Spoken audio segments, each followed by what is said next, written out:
जय मां कामाख्या, जय मां जगदम्बा। दोस्तों, सभी साधक साधिकाओं का स्वागत है मेरा चैनल कामाख्या के घोरी में। दोस्तों, आज मैं आप लोगों के लिए एक बहुत ही गुप्त शक्ति का साधना लेकर आज उपस्थित हूँ। हालांकि मैंने सोचा था कि आप लोगों को मैं मौक्किल साधना बताऊं, लेकिन आप लोगों के दादा गुरु से मैंने बात किया, लेकिन अभी उनका परमिशन नहीं है, क्योंकि मौक्किल साधना बहुत बड़ा एक शक्ति का साधना हो जाता है। कई साधकों ने शायद बताया भी है या फिर आप लोगों ने उनके बारे में जाना भी है, लेकिन बात इसमें आता है कि कितने लोगों ने इसमें सफलता हासिल की। ठीक है, और मौक्किल कोई साधन शक्ति की तरह है नहीं, क्योंकि ये फरिश्ताए होते हैं और एक बहुत ही पाक पवित्र शक्ति है। अगर दुर्भावना करके ये साधना करोगे तो आसानी से सफल भी नहीं होगा, और बहुत मेहनत के बाद ही मौक्किल साधना में सिद्धि हासिल कर पाते हैं साधक। ठीक है, 100 साधकों में से 2 साधक ही सफल उतर पाते हैं। इसलिए अभी फिलहाल क्या है कि उनका परमिशन नहीं है, तो उनके वजह से मैं आप लोग को आज बताने वाला हूँ नहीं, क्योंकि मैं सोच समझ कर ही कोई साधना डालता हूँ या फिर बताता हूँ। ठीक है, तो आज मैं आप लोग के लिए एक बहुत ही बढ़िया शक्ति का साधना लेकर आज उपस्थित हूँ। ठीक है, जिसका साधना आज आप लोग को बताया जाएगा। ये शक्ति ऐसा है क्योंकि बहुत सारे लोगों का समस्या खत्म ही नहीं होता, और जितने लोग मेरे पास आते हैं बस धन की समस्या को ही लेकर आते हैं कि गुरुजी बस धन लाके देने वाले शक्ति बताओ, ये बताओ, वो बताओ, जो जुए सट्टे लॉटरी में बताए। देखो, हालांकि मैं कभी भी किसी को जुआ सट्टा खेलने के लिए नहीं भेजता, और ना ही ऐसा कोई साधना किसी को मैं बताता हुआ अभी तक ना ही बताया है सट्टे का। ठीक है, लेकिन ये जो शक्ति बता रहा हूँ ये इतना कारीगरी है जो आप लोगों को ये सब कार्यों को करने में ये सक्षम होता है। ठीक है, ये एक औरतनुमा शक्ति है जिसका नाम है प्यासिनी, बोलते हैं इसे प्यासिनी। ये एक पिशाचिनी से ज्यादा शक्ति रखने वाला शक्ति का है। ठीक है, ये ऐसा शक्ति है जो क्या बोलते हैं, पिशाचिनी से भी ज्यादा शक्ति रखते ही है, और इसका नाम है प्यासिनी। और इस प्यासिनी का नाम है मंदाकिनी प्यासिनी। और प्यासिनी बहुत प्रकार के होते हैं, जैसे शमशान प्यासिनी होते हैं, ठीक है, रक्त प्यासिनी होते हैं। रक्त प्यासिनी क्या करते हैं कि बच्चों को नज़र से देख के उसके अपना नज़र डाल देते हैं और वो बच्चा ख़त्म हो जाता है, या फिर बीमार लग के वो मर जाते हैं, और उसका रूह को कब्जे करके वो अपने साथ ले जाता है। इस प्रकार होते हैं। जैसे कई अकस्मात कोई छोटा बच्चा मर जाते हैं तो प्यासिनी के प्रभाव से ही मर जाते हैं कुछ बच्चे।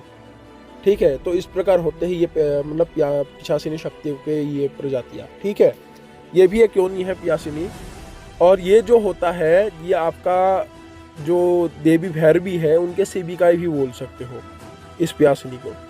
ठीक है, ये पिशाचिनी जैसा ही एक शक्ति है, लेकिन क्या होता है उससे ज़्यादा शक्ति रखता है। और किस प्रकार होता है इसका साधना, कितने दिनों का होता है, विधि बताने से पहले मैं कुछ साधकों को बताना चाहता हूँ कि अभी 2 3 4 साधक थे जिसका मैंने ट्रांसफर से नाम हटा दिया है। ठीक है, देखो, ये इसलिए करना पड़ा क्योंकि एक वस्तु को जब देखा जाता है तो झूठा बात बोल के मुझे घुमाओ मत कि ठीक है गुरुजी कल होगा, वो होगा, आज होगा। जब तुम लोग बोलते हो कि हाँ गुरुजी मैं कल ही लूँगा, आप बस देखकर बता दो, तो मैं शक्ति को हाजिर करके तुम्हारे बारे में पूछ लेता हूँ। और जब तुमने शर्त को भी माना है कि इस वचन के आधार पर जाएगा, शक्ति ने बताया भी है, उसके बाद अगर तुम लोग बताते हो कि हाँ मुझे लेना है, और उसके बाद तुम्हारा खबर कुछ भी नहीं होता, तो मैंने पहले ही भी कहा है कि मेरा कोई जोर जबरदस्ती नहीं है कि तुम मेरे से ट्रांसफर लो। ठीक है, उस शक्ति को चाहता हूँ कि मैं चाहूँ तो दूसरे इंसान को भी दे सकता हूँ, क्योंकि लेने के लिए अच्छे साधकों में से 10 जने साधक है, उनमें से एक ना एक तो अच्छा मिल ही जाता है, तो उनको भी मैं दे सकता हूँ।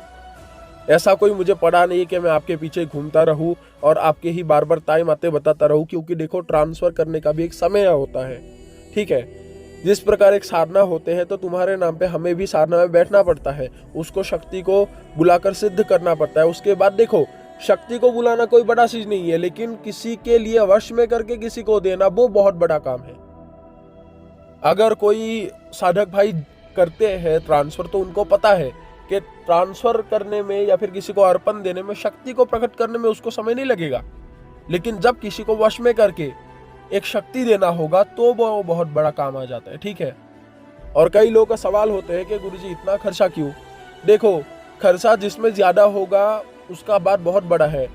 जितना हाई लेवल का आप शक्ति लेते हो, जितना उच्च कोटि का लेते हो, खुद सोचो कि उसके पड़ाव तक पहुंचने के लिए तुम्हें कितना छोटे से लेकर प्रारंभ से लेकर आरंभ तक करके तुम्हें चढ़ के जाना होगा उस शक्ति तक पहुंचने के लिए, तब जाके उसको वश में कर पाओगे। अन्यथा अगर ये सोचे हो कि कोई भी आप किसी के पास सीखने के लिए जाओ, सीधा आपको महाबलशाली शक्तियों में उच्च कोटि के लेवलों की शक्ति में दे तो देगा, लेकिन जिंदा भी नहीं रहोगे। क्योंकि ट्रांसफर का काम कोई मामूली खेल वाला ऐसा काम नहीं है कि सीधा उठा लिया और तुम्हारे हाथ में दे दिए, और जब समय होगा तो उस समय उसका कार्य को किया जाता है। अगर तुम नहीं करना चाहते कोई दिक्कत नहीं है, दूसरे इंसान है उनको मैं दे दूंगा, मुझे कोई नुकसान की बात नहीं है। तुम्हारे ऐसे एक नहीं 10 को मैं कैंसिल करके मैं बैठा रहूंगा, उसमें भी कोई दिक्कत नहीं है। तो बस अगर कोई आता है तो सत्य बात बोलो। और अगर ये सोच के आते हो कि भाई दूसरे लोगों की तरह मैं पैसों में यकीन करके तुम्हारे नाम पे मैं भजन गाता रहूंगा, तो ऐसा मत करना। और एक कुछ लोगों को मैं बताना चाहता हूँ कि दूसरे लोगों के पास जाके पैसा लुटवा के आ गया, उसके बाद मुझे आके बोला कि गुरुजी किसी को मैंने पैसा दिया था, उन्होंने अभी तक ट्रांसफर नहीं दिए और पैसा भी नहीं लौटा रहे हैं, आप एक काम कीजिए, मैं आपसे ट्रांसफर लेना चाहता हूँ। उनके बारे में मैंने देख लिया। उसके बाद जब मैं बोलता हूँ कि ठीक है आप काम शुरू करो, तब तुम लोग का क्या खबर आता है कि गुरुजी उनसे पैसा निकलवा दो, तब उनके पैसों से मैं आपसे सिद्धि ले लूंगा। एक बार तुम लोग मुझे उसका उत्तर दो कि क्या मेरे को पूछकर तुम उनके पास गए थे, मेरे को पूछकर जाके उनसे लुटवा कर आए हो? ठीक है, तुम तो लुटवाने के लिए तैयार हो, वो भी लूट रहे हैं, ठीक है। तो मेरे को अगर पूछकर तुमने उनसे नहीं लुटवाया है तो मैं भी पैसा निकालने के लिए मेरे को ही मत देना, ठीक है। ये प्रॉब्लम मेरा नहीं है, तुम्हारा है। यहाँ पे सीधी सी बात है कि कर्म करो, ठीक है, अपना हिसाब से अपना खर्चा करो, काम निकलवा के ले जाओ। और एक ही बात है कि मैं हर लोग को शक्ति ट्रांसफर नहीं दे सकता, चाहे तुम 1 लाख नहीं 10 लाख मेरे को ज्यादा दे दो। अगर शक्ति के नजरों में सही निकले तो तभी मैं दे पाऊंगा, अन्यथा मैं तुम नहीं किसी को भी नहीं दे सकता। क्योंकि बड़े बड़े लोगों की तरह बड़े बड़े दावा करना मेरा स्वभाव में नहीं है कि मेरे ही कदमों में कोई भी पूरे दुनिया के शक्ति वश में है। मेरे बाप का भी गुलाम नहीं है, खाके नहीं रखा है मेरे बाप का कि भाई कि जब भी किसी को देना चाहो वो कोई ले जा सकता है मेरे से शक्ति, ठीक है। तो दोस्तों अभी बढ़ते हैं विधि की ओर कि बीजासिनी की साधना किस प्रकार किया जाता है, ठीक है। तो आप लोगों को जो ये साधना करना होगा अमावस्या से, अमावस्या के रात्रि से। और ये जो साधना करोगे रात्रि के आप 11:30 से लेकर 12 बजे के अंदर से शुरू कर सकते हैं, फिर 12 बजे से शुरू कर सकते हो, ठीक है। और ये जो साधना होगा दोस्तों, ये आप लोगों को शमशान घाट में करना होगा। दो सिस्टम है, ठीक है। अगर आप लोग शमशान घाट में करोगे तो 11 दिन में आपको सिद्धि प्राप्त होगा। और अगर घर में करोगे तो नियम क्या होगा कि शमशान के राखों को ले जाके जहाँ पे जिस प्रकार आप बैठोगे, जैसे आपको दक्षिण दिशा की ओर या फिर उत्तर दिशा की ओर मुंह करके बैठना है। दक्षिण हो तो और उत्तर में तो दक्षिण दिशा की ओर मुंह करके बैठो, सामने वो राखों को बिछा लेना है और उस राख में जोत जलाना होगा, ठीक है। और अगर शमशान में करोगे तो बस शमशान के राखों के सामने बैठकर बस दक्षिण दिशा की ओर मुंह करना है, वो सिस्टम है। और अगर घर में करोगे तो 21 दिन में सिद्धि प्राप्त होगा, और अगर शमशान में करोगे तो 11 दिन में सिद्धि प्राप्त होगा, ठीक है। और ये जो मंदाकिनी साधना है, ये असल में प्रमुख साधना है। शमशान में करने से जल्दी से सिद्धि प्राप्त होता है, क्योंकि ये प्यासिनी या फिर पिशाचिनी साधनाएं और बहुत जल्दी से सिद्ध भी हो जाते हैं। और अभी आप लोग को बताता हूँ कि भोग में क्या क्या लेना होगा। सबसे पहला है, जो माला लोगे वो माला आप लोग काले हकीक की माला से आप लोग जप करोगे, जो पैशाचिक विधि से संस्कारित किया हुआ होनी चाहिए, ठीक है। और वस्त्र जो होगा वो वस्त्र आप लोगों का काले रंग का वस्त्र होगा। और आसन जो होगा काला कंबल या फिर काले ऊनी आसन का भी इस्तेमाल कर सकते हो, उषा के आसन का भी इस्तेमाल कर सकते हो, कोई दिक्कत वाली बात नहीं है। अभी भोग में क्या क्या रखना होगा। सबसे पहला होता है भोग में, इसमें आप लोगों को लेना होगा 3 आग में पकाया हुआ मछली। दूसरा होता है कि खप्पड़ में, अगर खप्पर ना हो, ठीक है, जो सिद्ध खप्पर होते हैं इंसानी के, जो ये आप लोग क्या बोलते हैं उसे, खोपड़ी है, खोपड़ी को काट के जो खप्पर बनाते हैं कटोरी के से जैसे, वो खप्पर में उसको मदिरा दिया जाता है। क्योंकि आप लोग खप्पर का इस्तेमाल नहीं करोगे तो मिट्टी के बर्तन को ले सकते हो, ठीक है। उसके बाद बकरे का कलेजा और मुर्गे का मांस, लेकिन मुर्गा जो हो वो काला हो और उसके साथ रक्त भी उनको देना होगा। ये वस्तुएं, मुर्गे का रक्त, मुर्गे का मांस, बकरे का कलेजा और उसके बाद 3 मछली को पकाते हुए, ये जो भोग होगा ये आप लोग को रखना होगा। और जो दारू होगा, जो मदिरा होगा, वो आप लोग खप्पर में दोगे। अगर खप्पर ना मिले, नहीं है पास, तो मिट्टी के बर्तन में दोगे, ठीक है। और ये जो बाकी भोग होगा वो मिट्टी के बर्तन में ही एक केले का पत्ते को बिछा के उसके ऊपर रख देना होगा।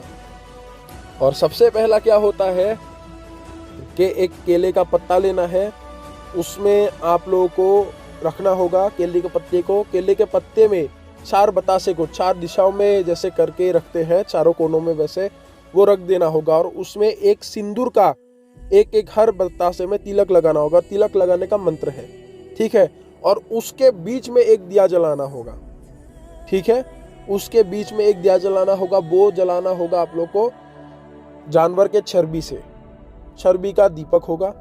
और उसके बाद ये जो भोग है, भोग को सामने वो आप लोगों का जो होगा वो राखों के ऊपर रख देना होगा, ठीक है। शमशान के राखों के ऊपर वो सब रख देना होगा और कहीं पर भी दूसरे में आप नहीं रखोगे। उसके उपरांत, और यहाँ पे याद रखना एक बात है, आजकल शमशान घाटे हो गया है सरकारी, ठीक है। उनमें से एक लोहे का बिस्तर जैसा बना हुआ होते हैं और उसके नीचे ही वो राख रखा हुआ होता है। और अगर समझ लो कि वो राख आप लोग, अगर शमशान घाट वैसा बना हुआ है तो आप लोग को राखों के ऊपर रखना नहीं है, थोड़ा सा दूर बैठकर आप लोगों को रखना होगा और वो भोग को खेरे के अंदर रखना होगा। और अगर मान लो खुला शमशान घाट है जिसमें ये बिस्तर लोहे का है नहीं, सीधा जमीन में ही वो लकड़ियाँ वगैरह डाल के जला देते हैं, राख जमीन में ही गिरा हुआ रहता है, तो उसी प्रकार होगा तो वो राख के ऊपर रख देना है, ठीक है। उसके बाद वो सुरक्षा घेरे के अंदर वो भोग को रख देना होगा आप लोगों को। कोई भी वस्तु, एक भी वस्तु बाहर नहीं रखना है, ठीक है। और उसके बाद आप लोगों को करना क्या होगा, जो मंदाकिनी प्यासिनी जो है उनका आवाहन करना होगा। आवाहन करके चारों दिशाओं में फूंक मार देना है और आवाहन करने का मंत्र को 4 बार पढ़ना होगा। और फूंक तभी मारना है कि एक आप लोग को कपूर का टिक्के जलाकर, जैसे आप लोगों ने मंत्र पढ़ा, आवाहन किया, उसके बाद फूंक मार दिया, वो कपूर का टिक्के जला दिया। उसके बाद ऐसे चारों दिशाओं में जलाकर आप लोग को फूंक मार के बस बैठ जाना है आसन में, ठीक है।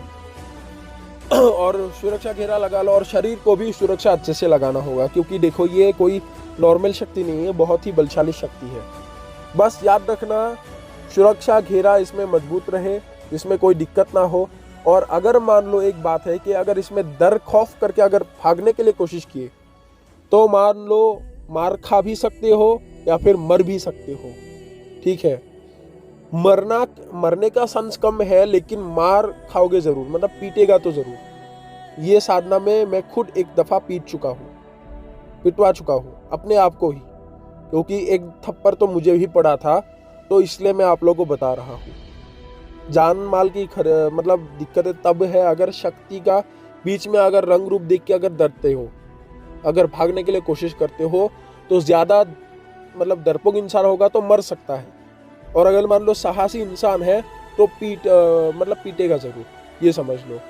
तो उसके लिए साहसी होना अति आवश्यक है कि शक्ति अगर प्रकट हो तो बात करने में साहस रहे अपने अंदर, तब आप इस शक्ति को जीत सकते हो आप लोग, ठीक है। तो वो भोगों को रख देना है, उसके बाद आह्वान करना है, उसके बाद बैठ जाना है। और ये जो साधना होगा ये आप लोगों का 11 दिन का साधना होगा, सिर्फ और सिर्फ 11 दिन का। शमशान में घाट में करोगे तो 11 दिन है, घर में करोगे तो 21 दिन का है, ठीक है। नियम पद्धति वैसे ही रहेगा, सब सिस्टम एक ही है। घर में शमशान घाट में जैसे है घर में भी वैसे है। और ये जो साधना है इसमें ऐसा नहीं है कि पुरुष कर सकता है, महिलाएं भी कर सकता है, पुरुष हो महिला हो कर सकता है, ठीक है। अमावस्या से इस साधना को आप लोग को शुरू करना होगा, ठीक है। अमावस्या के रात्रि से 11:30 से लेकर 12 बजे के अंदर या फिर 12 बजे से स्टार्ट कर सकते हो। और हर रोज का समय बैठने का एक ही हो। देखो 2-3 मिनट ज़्यादा हो तो उसमें कोई बड़ी बात नहीं है, 5 मिनट ज़्यादा हो तो कोई बड़ी बात नहीं है। लेकिन अगर मान लो 20-25 मिनट लगा दोगे तो खंडित हो जाएगा। तो इसलिए मतलब 2-3 मिनट के अंदर बैठ सको तो हर समय का एक हो, कोशिश करो। तो जैसे ही आप लोग बैठोगे उसके बाद मूल मंत्र को कितने जप करना है, मूल मंत्र को सिर्फ और सिर्फ 11 माला जप करना है, ठीक है, 11 माला जप करना है। लेकिन जैसे ही छठवें माला पहुंचने के बाद एक वशीभूत मंत्र है जिसको 3 माला जप करना होगा और उसके बाद फिर से मूल मंत्र को जप करते रहना होगा आप लोगों को, ठीक है। उसी प्रकार बुलाकर आप लोगों को वो साधना उसी में खत्म कर देना है, जैसे आप लोगों का 11 माला जप हो जाता है मूल मंत्र का, ठीक है। कुल मिलाकर 14 माला हो जाएगा, क्योंकि वशीभूत मंत्र को आप लोग को 3 माला जप करना होगा। और ये वशीभूत मंत्र इतना प्रभावशाली है कि प्यासिनी दुनिया में मतलब या फिर कोने में जिस जगह में भी होगा उस जगह के आसपास या फिर इलाके में वो खींचा हुआ आएगा। और ये साधना में अनुभव कब से प्रारंभ होता है आप लोगों के सामने देखो। यूँ तो अगर जगह सही रहा, ठीक है, अगर मान लो जगह प्रभावशाली जगह है तो आप लोगों को पहले दिन से ही अनुभव होगा। और अगर ऐसा ना हुआ तो तीसरे दिन से गारंटी आप लोगों को अनुभव होना ही है, कोई रोक नहीं सकता उस दिन, ठीक है। और अनुभव किस प्रकार होता है वो भी आप लोग सुन लो। पहले जैसे ही इसको जप करोगे, जिस प्रकार पिछासिनी हो, कर्ण पिछासिनी हो, जिस प्रकार कान में फुसर फुसर करना शुरू हो जाते हैं तो कानों में बहुत सारे बातें आना शुरू हो जाएगा। जैसे मान लो दूर की आवाज़ पास सुनना, या फिर कोई औरत आप लोग के कानों के पास आकर फुसर फुसर कुछ बोल रहे हैं, ऐसे आप लोग को आवाज़ आना, तो ये आप लोग का अनुभव होता है। दूसरा होता है कि कोई औरत आपके नाम को लेकर बार बार उच्चारण कर रहा हो, इस प्रकार आप लोगों को सुनाई देता है। और जैसे ही मंदाकिनी प्यासिनी आपके आसपास अगर घूमता रहेगा तो उसी समय ही आप लोगों को क्या अनुभव होता है कि एक भद्दा सा बदबू आएगा, जैसे सड़ा हुआ मांस का जैसा बदबू है, ठीक है, किसी ने मांस को जलाया है, इस प्रकार आप लोगों को बदबू आना शुरू हो जाता है। और जैसे ये बदबू धीरे धीरे आए तो आप लोग समझ लो कि वो शक्ति आपके आसपास आ चुका है, उसका आगमन हो चुका है, तो वो आपके आसपास घूम रहा है। कभी कभार कुछ गुरु भाइयों का जैसा हमारा हुआ था कि पायलों का जो घुंघरू है उसका आवाज़ आना, कोई मान लो वो घुंघरू पहन के चल रहा है पीछे से, आगे से नहीं पीछे से चल रहा है, इस प्रकार पीछे से अनुभव होता है। अभी देखो जो गुरु भाइयों का अनुभव है वो बता रहा हूँ, लेकिन ये मत समझना कि तुम्हारे पीछे से आगे से भी आ सकता है, तो ऐसा कोई अनुभव नहीं है कंफर्म, ठीक है। लेकिन जो होता है वो अनुभव सुनो। और उसके बाद क्या होता है कि जैसे ही दिन बीतता जाता है तुम लोगों का, वो दिन बीतते ही आखिरी समय जब आता है तो देखो 2-3 दिन पहले भी वो प्रकट हो सकता है, वो भोग की मांग कर सकते जो भोग तुम लोगों ने खेर के अंदर रखा है। और ये साधना के बाद भोगों को कहाँ पे रखना है, अगर मान लो जैसे घर में कर रहे हो तो कोई पेड़ के नीचे रख के आ जाओ, और पेड़ ऐसा हो जिसमें लोगों का आसपास लोगों के आसपास ना हो वो पेड़, ठीक है, पेड़ कोई सा भी हो कोई दिक्कत नहीं, लेकिन निर्जन जगह में पेड़ के नीचे रख के आ जाओ। या फिर अगर नदी आसपास है तो नदी के किनारे में रख के आ जाओ अगर घर में कर रहे हो। और अगर शमशान घाट में कर रहे हो वो राख के ऊपर रख के आ जाना है, तुम्हें वो राख के ऊपर रख के आ जाना है, अन्यथा कोई शमशान घाट के कोने में भी रख सकते हो, ये स्थान है, ठीक है। अभी मैं आप लोगों को जैसे जैसे बता रहा हूँ वैसे ही करना है, उसमें से कोई भी ऐसा कोई दूसरा सवाल नहीं करना कि गुरुजी ऐसे कर सकता हूँ, जैसे बोला है वैसे ही करना होगा, उनमें से कोई दूसरा रास्ता नहीं है, ठीक है। तो जैसे आप लोग का आखिरी वे दिन होगा वो भोग मांगने के लिए सामने प्रकट हो जाते हैं और बोलता है कि आंखें खोलो मैं आ चुका हूँ, मंत्र जब बंद कर दे, ठीक है, और मुझे भोग खिलाओ, नहीं तो यहाँ से तेरा जिंदा जाना मुश्किल है, नामुमकिन है, तुझे मैं मार दूंगा, ऐसे ही बोल सकता है। लेकिन ये मत समझना कि वो खुश होकर आया है आपसे बात करेगा, वो आपको डराएगा धमकाएगा। और अक्सर क्या होता है वो चिल्लाता भी रहता है। जैसे आप लोगों का आखिरी में दिन वो प्रकट नहीं हुआ, ठीक है, मतलब 11वें दिन की बात नहीं, उसके 2-3 दिन पहले की बात बोलो, अगर मान लो प्रकट नहीं होता है तो वो डराने के लिए किस प्रकार कोशिश करता है कि आकाशमान आकर बहुत जोर से कानों के आसपास चिल्ला देते हैं, ये एक बात है। तो उसके लिए क्या होता है कि अगर वो ऐसा ना करे तो आप लोगों को क्या करना चाहिए कि रुई जो है वो सरसों के तेल में भिगो कर एक मंत्र को पढ़ के उसको झाड़ के कानों में रखा जाता है, तब उसका आवाज़ आपके कानों तक नहीं गूंजता, ठीक है। ये एक प्रक्रिया है, क्योंकि जिस प्रकार 1.5 फुटिया के सामने 1.5 फुटिया चिल्लाता है तो उसी प्रकार ये प्यासिनी भी बहुत जोर से चिल्लाता है। और याद रखना जैसे ही वो शक्ति प्रकट हो कभी भी उसके मुंह की ओर मत देखना। मंदाकिनी प्यासिनी है, ठीक है, उसके नाम में ही मन को भी मोहने वाला। तो क्या होता है कि अगर मान लो उसके आंखों में देखोगे या फिर उसके ओर देखोगे तो वो आपको आकर्षण करके वो निकाल के भी ले जा सकता है। तो उसके लिए जैसे ही वो आए सर को झुकाकर बात करना चाहिए, और ये बहुत ही खूबसूरत रूप भी धारण करके आ सकता है, ठीक है। और मंदाकिनी प्यासिनी को किन किन रूपों में रख सकते हो वो भी मैं आप लोगों को बता रहा हूँ, ये भी सुन लो। उससे पहले आप लोगों को मैं आखिरी बात को खत्म कर देता हूँ। देखो, जैसे ही वो प्रकट होए, वो भोग की मांग करे, जितने भी कोशिश करे, तब तक बात नहीं करना है जब तक आप लोगों का माला मंत्र जब पूरा ना हो। और बात भी करना है वो 11वें दिन ही बात करना है, उससे पहले एक दिन भी आप लोग को बात नहीं करना है, ठीक है। ना ही दूसरे दिन बात करना है, 2 दिन पहले बात करना है। 11वें दिन जैसे ही हो, आप लोग का मंत्र जब पूरा हो, उसके बाद आप उनसे बात करो कि मैं तुझे भोग दे दूंगा, लेकिन बदले में तुझे मेरा कहा हुआ हर एक कार्य को करना होगा। तो वो बोले कैसा कार्य? तो बोलना है कि ये परिस्थिति के अनुसार होगा, कि अच्छा होगा या बुरा होगा। अगर मान लो जान के ऊपर मेरे को खिलता है तो तुझे रक्षा भी करना होगा मेरा और मेरे परिवार का। इस प्रकार अगर तू वो मानने के लिए राजी होता है तभी मैं तुझे भोग खिलाऊंगा, देऊंगा या फिर दूंगा।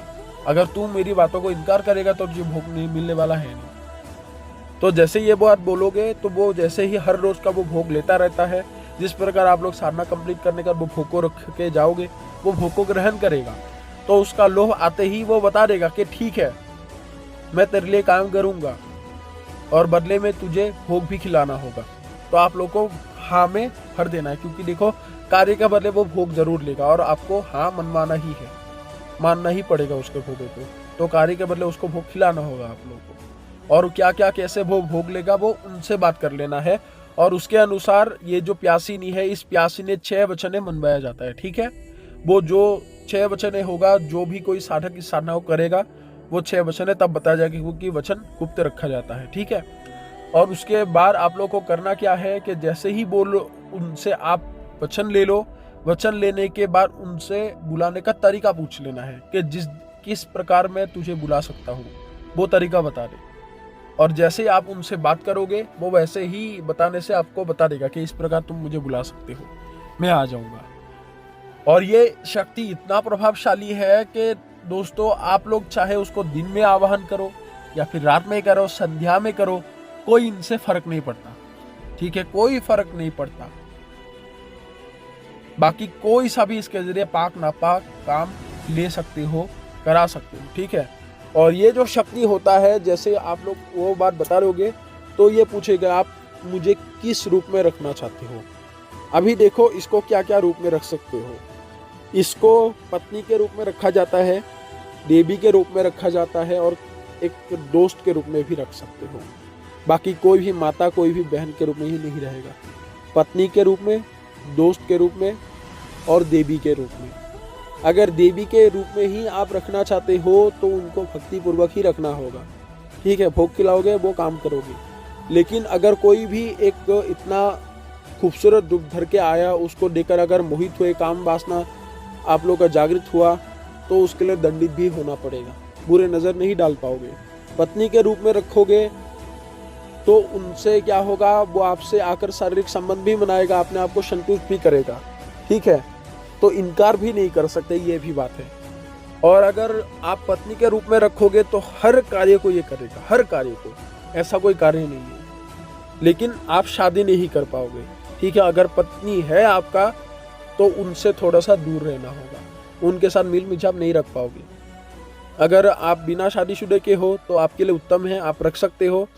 इसको विसर्जन कर देने के बाद आप शादी कर भी सकते हो, ये भी कोई दिक्कत नहीं है। लेकिन इसको आज़ाद करना होगा शादी करने से पहले, नहीं तो शादी होने ही नहीं देगा, ये एक है।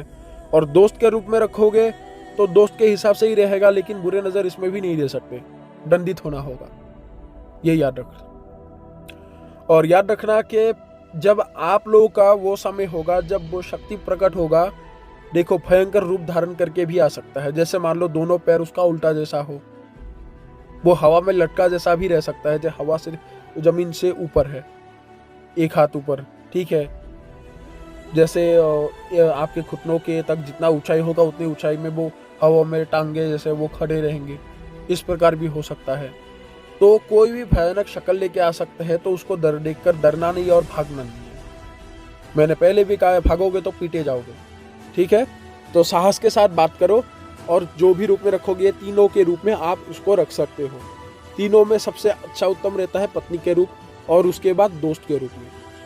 ठीक है, देवी के स्वरूप में जितने हो सके उतने मत रखो, लेकिन ये दोनों स्वरूप में रखोगे आप लोगों के लिए अच्छा है। बाकी माता और बहन के रूप में इसको रखा नहीं जाता। और ना ही जिस प्रकार जैसे पिछासिनी होते हैं, वो पिछासिनी पत्नी होने के बाद अगर करते हो तो पत्नी को नुकसान कर देता है, ये वैसा नहीं है, उसके ऐसा स्वभाव का ये नहीं है। बस क्या होगा, उनसे अगर इसके साथ आप रहते हो तो उनसे दूरी बना के रखना होगा। आपका पत्नी भी रह सकता है लेकिन आप उनके साथ नहीं रह सकते, आपसे थोड़ा सा दूरी बना के रखना होगा। एक ही घर में भी रह सकते हो लेकिन उनका कमरा अलग है, आपका कमरा अलग है, क्योंकि वो आपके साथ जैसे है आप उनको पत्नी के रूप में रखोगे तो एक पत्नी का जो सुख होता है वो भी आपको देगा, लेकिन उनके साथ ही करना होगा, उस शक्ति के साथ ही आप लोगों को हर चीज़ें मतलब करना होगा। ठीक है, और आप जो भी काम करोगे उसके बदले उसको भोग खिलाना होगा, और भोग जो होगा वो आप उनसे पूछ लो कि क्या लेंगे। ठीक है, ये काम मेरा कर दो, उसके बदले क्या भोग लेंगे, वो अपने हिसाब से वो भोग बता देंगे। ठीक है, तो उसके अनुसार भोगों के अनुसार वो काम करता है। और महीने में उसको उसी दिन तो भोग खिलाना ही होगा जो अमावस्या है, ये भी एक बात है। ठीक है, अमावस्या आने के 2 दिन पहले ही आप लोगों को बता देगा। और प्यासिनी का एक अच्छा गुण मैं आप लोगों को बता देता हूँ। जैसे पिशाचिनी होते हैं, समय के अनुसार भोग नहीं मिलने से आप लोगों को दिक्कत कर देते हैं। ठीक है, नाखून से आप लोगों को दिक्कत करते हैं, वो नाखून मार देते हैं किसी के, कभी कभार परेशान कर देते हैं। ठीक है, कभी कभार साधक को बहुत ही इतना मतलब परेशान कर देते हैं कि साधक रह नहीं पाता अच्छे से, कि मुझे भोग खिलाओ, आसान कर देते हैं दिमाग। तो प्यासिनी के अंदर वो गुण है। अगर मान लो आप उनसे समय मांगते हो कि हे देवी, या फिर अगर दोस्त के रूप में रखते हो, जैसा भी रूप में रखो, उनको बोलो कि मैं अभी थोड़ा सा बाहर हूँ तो उसके कारण आपको अभी मैं भोग ये 2 दिन नहीं दे सकता, मैं आपको अगले हफ्ते दूंगा, तो अगले हफ्ते भी वो मान जाता है। ये उनका सबसे अच्छा वाला गुण है। ठीक है, और इसके जरिए आप लोग क्या क्या काम कर सकते हो, इसके जरिए बहुत कुछ कर सकते हो। अगर मान लो प्यासिनी चाहे तो किसी को भी मोहित कर सकता है, और जो भी साधक इसको रखता है तो मोहित करने वाला जो गुण है वो साधक के अंदर भी आ जाते हैं, कुछ अंश। ठीक है, और साधक कहीं पर भी जाए, किसी के साथ भी बात करे, वो इंसान को एक ही झटके में जीत सकता है। और कोई भी इंसान को अगर बोले कि मेरे ये काम कर दीजिए, अगर उसने कहा है उस साधक ने, उसके साधक ने, तो उसको मानना ही पड़ेगा। इतना मतलब वो आकर्षित हो जाते हैं उस साधक से। और अगर जैसे ही मान लो प्यासिनी किसी साधक के साथ रहता है तो वो साधक को इतने सारे मायावी विद्याएं और इतने सारे तंत्र के रहस्य मतलब मंत्र आप लोग को सिखाएगा, आप लोगों को यकीन ही नहीं होगा कि ऐसे ऐसे मंत्र आप लोग को बताएगा। उसके जरिए बहुत ही प्रभावशाली काम होता है, जैसे वशीकरण का हो, विद्वेषण का हो, मारण का हो, इस प्रकार। ठीक है, देखो प्यासिनी के जरिए शांति कर्म बहुत कम होते हैं, 2 एक ही हो पाते हैं। शांति कर्म इतना अच्छा नहीं होता, ये उस साधक का कार्य करता है जो उसके साधक हो, वही जो उसका मालिक हो। उसके अलावा बाहर के लोगों का इतना काम नहीं करता। इसलिए किसी को ठीक करना, वीक करना वो बहुत अलग है, आपका और आपके परिवार का वो अलग है, वो करेगा। ठीक है, लेकिन प्यासिनी के जरिए मोहन, वशीकरण, उच्चाटन और मारण, ये कार्य सबसे उत्तम होता है। ठीक है, और उसके बाद क्या होता है, जैसे धन की आपको कमी हो, अगर आपने उसको मांगा है, वो किसी से चोरी करके लाना है, वो चोरी करके तक आपको लाके दे देगा। लेकिन अगर मान लो पत्नी के रूप में रखे हो तो उतने हद तक वो पार कर सकता है। ठीक है, बाकी देखो दोस्त के रूप में भी ऐसा नहीं है कि आपको मदद नहीं करेगा, वो करेगा। ठीक है, लेकिन अगर मान लो पत्नी के रूप में रखे हो तो वो इतना आपके लिए पागल होगा कि अगर आपको धन की आवश्यक है, वो आपको धन कहीं से भी लाकर हो आप लोगों को देने में सक्षम होते हैं। और प्यासिनी को रखने वाला साधक को कभी भी धन की कमी नहीं होता, ये याद रखना। और ना ही कभी खाने की कमी होते हैं, ना ही पहनने की कमी होते हैं। ठीक है, धन वैभव ऐश्वर्य वो खुद आपको लाकर दे देगा, जहीं से भी हो, कोई भी रास्ता बना के हो, आपको देता ही रहेगा अगर आपने उसको खुश करके रखा है तो। और दूसरा होता है कि गड़े हुए धन तक आपको बता सकते हैं कि गड़ा हुआ धन कहाँ पे है, ये एक बात है। और सट्टे का नंबर हो, कोई भी लॉटरी का नंबर हो, आपको बता देगा किस हिसाब से क्या करेगा। ठीक है, उसमें आपको जिता भी सकता है। इसके जरिए ये सभी काम आप ले सकते हो। जैसे कोई व्यवसाय कर रहे हो, कहाँ पे कौन सा बिजनेस करने से आप लोगों को लाभ होगा, ये तक आपको बता सकता है। किसी की इंसान के मन के बारे में बता सकता है, लेकिन इंसान सामने खड़ा हो तो कोई भी ऐसा बात नहीं होगा जो आपको वो छुपा सके आपसे, वो आराम से बता देगा। कोई भी गुमशुदा इंसान की खबर आपको बता सकते हैं कि वो इंसान कहाँ पे है, कैसे अवस्था में है। ऐसे प्यासेनी के जरिए बहुत कुछ कर सकते हैं। और कोई भी एक सामान हो, वस्तु हो, उसको इधर से उधर ले आ जा सकते हो, बस उठाकर ले भी जा सकते हैं, ले भी आ सकता है। लेकिन कितने तक, जैसे मान लो 1.5-2 क्विंटल तक आराम से ये उठा सकते हो, उसके ऊपर नहीं उठा सकता, ठीक है। लेकिन जितने बड़े कार्य लोगे उसके अनुसार बड़ा वो फूंक भी लेगा, ठीक है। तो दोस्तों, कैसा लगा आप लोग को आज ये साधना की जानकारी? आशा करता हूँ आप लोग को पसंद आया होगा। और अगले जो साधना होगा वो मैं कोशिश करूँगा, देखो मौकिल साधना कितने जल्दी आप लोग को दादा गुरुजी देने के लिए बोले, ठीक है। अगली साधना जो होगा वो मैं बेताल के ऊपर बनाऊंगा, ठीक है। धनवीर बेताल का अभी तक मैंने साधना किसी को नहीं बताया, तो धनवीर बेताल का जो साधना है वो अगली साधना होगा। तो अभी सभी लोगों से इजाज़त लेता हूँ। जय माँ कामाख्या, जय माँ जगदम्बा।